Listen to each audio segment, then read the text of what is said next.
الرنين اقصى تيار بس مش في اي وقت.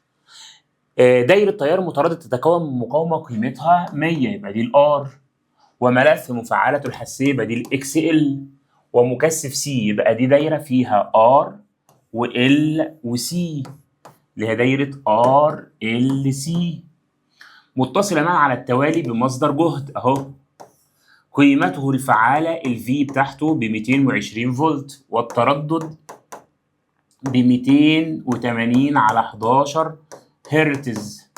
عايز سعة المكثف التي تجعل، ركز بقى، شدة التيار أكبر ما يمكن.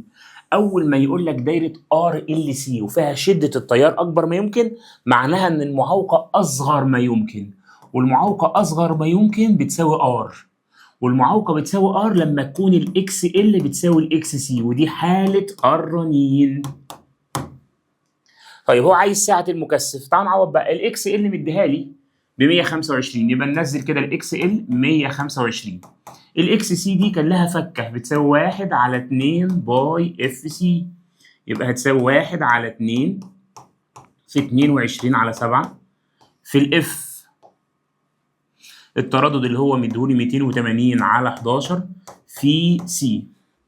ممكن اجيب السي ابدل ده مكان ده، يعني انزل 125 مكان السي، تطلع السي ب5 في 10 أس سالب 5 فراد. بص بقى الإجابات، مفيش في الإجابات فراد، يبقى نحولها للميكرو فراد.